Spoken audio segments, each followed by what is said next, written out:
একবার ধরো অনেক দিন পরে আজকে আবারও তোমাদের সামনে ছোট্ট একটা মিনি ব্লগ নিয়ে এসেছি।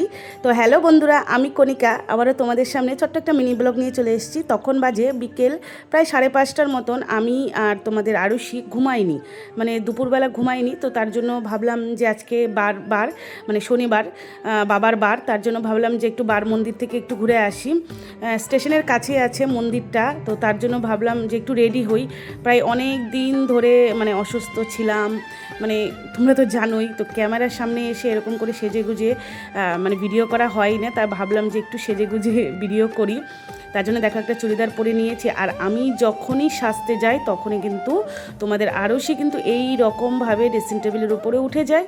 আর উঠে মানে আমি যেটাই করব, মানে যেটাই লাগাবো, যেটাই করব, সব কিছুই ওর মানে করতে হবে, এই আর কি ব্যাপার।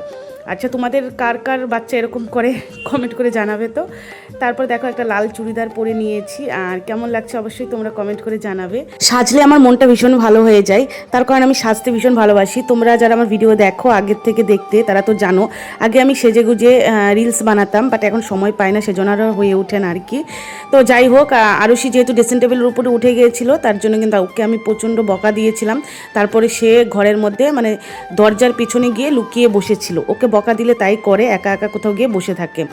তো সেখান থেকে নিয়ে এসে ওকে চুল টুল বেঁধে আমি রেডি করে বেরিয়ে পড়েছি। দেখো হাঁটতে হাঁটতে একদম চলে এসেছি বাবার মন্দিরে। তো দেখো আজকে একদম পুজো হচ্ছে, তার জন্য কিন্তু রেডি হচ্ছে। আর এই দিকে আমি চলে গেছিলাম ভোগ কিনতে, মানে ভোগ প্রসাদ দেব।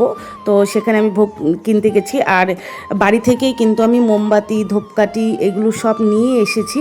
তো সেগুলোই আমি ধরিয়ে দিয়েছি। তারপরে দেখো আরুষিও জেদ করছিল, সেও বললো যে মা আমিও ধরাবো, বাট আগুনের কাছে তো ভয় লাগছিল, তো আমি একটু দেখিয়ে দিচ্ছিলাম।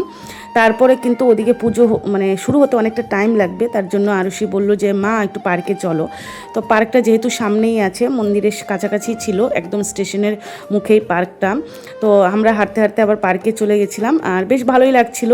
মাঝে মধ্যে একটু হাওয়া হচ্ছিল, আর আমি ভাবছিলাম যে হয়তো বৃষ্টি আসবে, যেহেতু আমি ছাতা নিয়ে যাইনি, বৃষ্টি আসলে আমরা দুজনেই ভিজে যাব আর কি। আর আরুষির তো বাইরে বেরোলেই বায়না হয়, এটা প্রায় সব বাচ্চাদেরই বায়না, বাইরে বেরোলে যে আইসক্রিম চকলেট খাবে। যেহেতু আরুষিকে মানে এই বাইরের জিনিসগুলো দিতে আমাকে ডাক্তার অ্যাভয়েড করেছে, যেহেতু ওর পেটে অনেক মানে গ্যাস হয়, মানে সমস্যা হয়, পেটে ব্যথা হয়। কিন্তু তারপরেও সে মানে শোনে না কোনো কথা, মানে কি জানোই তো বাচ্চারা, আর কি বলবো, কিছু বলার নেই। তো যাই হোক, পার্কে খেলে টেলে আবার আমরা চলে এসেছি। কিন্তু মন্দিরে দেখো কতটা ভিড় হয়ে গেছে। আর এই দেখো এখন পুজো হচ্ছে, তো বেশ ভালো লাগলো। তো তোমাদের কেমন লাগছে ব্লগটা কমেন্ট করে জানাবে।